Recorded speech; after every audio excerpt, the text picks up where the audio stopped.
विदेश जी बांसवाड़ा से गुरुदेव नमोस्तुति निवेदित करती हूँ। कहने की महाराज श्री, मेरा प्रश्न है कि इंद्रिय सुख से पाप होता है और लोग इंद्रिय सुख के लिए क्या क्या नहीं करते। तो मेरा प्रश्न यह है कि जो तीर्थंकर ने किया है और जो आप करते हैं अपनी आत्मा का कल्याण करने के लिए, जो इंद्रिय सुख से परे है, आप आत्मा का सुख भोगते हैं। महाराज जी, अगर हम किसी को सुख चाहिए हो तो उसमें आत्मा का सुख इंद्रिय सुख से बड़ा होता है। तो मेरा ऐसा सवाल है कि मैं आत्मा का सुख कैसे भोगूं ताकि इंद्रिय सुख की अटल टल जाए। कृपया समाधान करें और कर्म की निर्जरा होकर के मोक्ष पथ पर आगे बढ़ सकूं। आत्मा का सुख कैसे भोगूं ताकि इंद्रिय सुख की लालसा टल जाए। अटल शब्द का अर्थ नहीं है, ललक टल जाए, हो सकता है उनकी आदत टल जाए। आदत टल जाए, आदत। अच्छा, देखिए, इसके लिए सबसे पहले सुख को समझना पड़ेगा। आप जिसे इंद्रिय सुख भी कहते हैं, वो सुख है क्या, इसे समझिए। कोई व्यक्ति, मान लीजिए आप ही हैं, गर्मी का समय है, बहुत प्यासे हैं और कहीं पहुँचे हैं, सामने वाले ने आपको ठंडाई पिलाई, बहुत ठंडी ठंडाई, पीने के बाद कैसा लगेगा? सुख मिलेगा कि नहीं मिलेगा? मिलेगा। किससे सुख मिला? ठंडाई पीने से। ठीक है, एक गिलास ठंडाई आपको दे दिया गया, आपको सुख मिला। दूसरा गिलास और दे तो क्या हो गया? वो सुख कहाँ गया? ठंडाई पीने से सुख मिला ना। तो पहले गिलास से अगर ठंडाई पीने से सुख है तो पहले गिलास में जितना सुख मिला, दूसरे गिलास पीने में उसका डबल सुख मिलना चाहिए, तीसरे में ट्रिपल मिलना चाहिए, चौथे में चौवल मिलना चाहिए। क्यों नहीं मिलता? क्यों नहीं? तो सुख किससे मिला?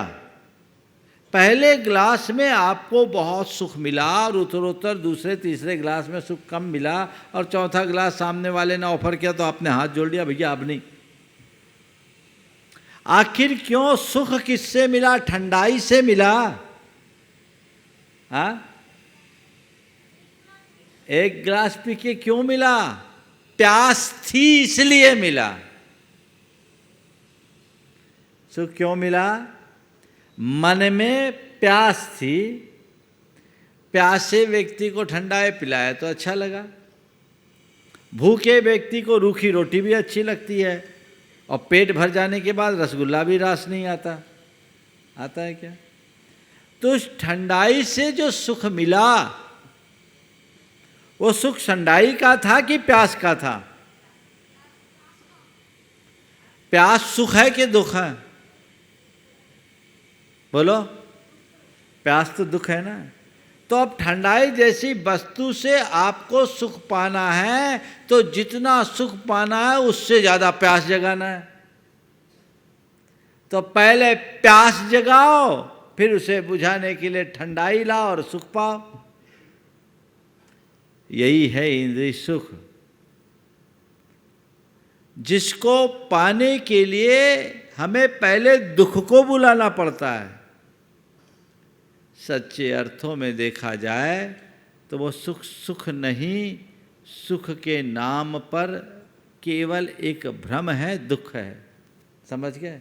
वो पीड़ा है, वो दुख है, पीड़ा है। तो इंद्रिय सुख सुख नहीं है, सुख के नाम पर एक भ्रम है।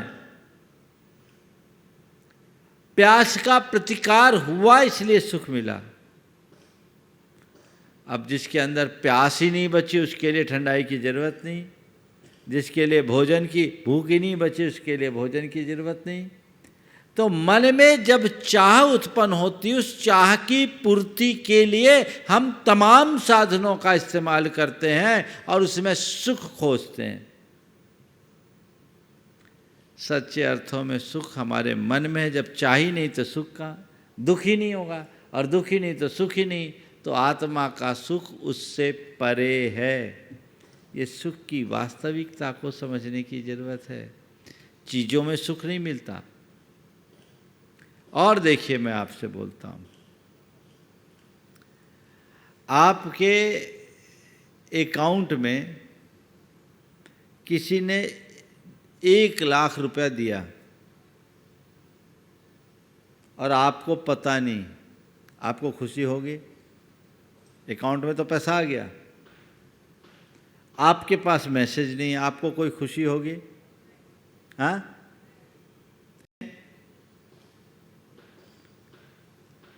1,00,000 रुपया छलपूर्वक निकाल लिया, आपको पता नहीं, आपको दुख होगा? नहीं होगा ना? आपके अकाउंट में पैसा आया, आपको पता नहीं, आपको सुख नहीं मिला, आपके अकाउंट से पैसा गया, आपको पता नहीं, आपको सुख नहीं मिला, दुख नहीं हुआ। लेकिन कोई आपको जैसे ही मालूम पड़ेगा, खुशी भी होगी और गया तो दुख भी होगा, है ना? आ गया तो खुशी होगी, गया तो दुख होगा। तो दुख होना और सुख होना किससे हुआ? अंदर के ज्ञान से हुआ ना, जब जानने में आया तब हुआ। तो हमारा आपका संसारी प्राणी का जो ज्ञान है वो राग द्वेष मोह से प्रभावित है।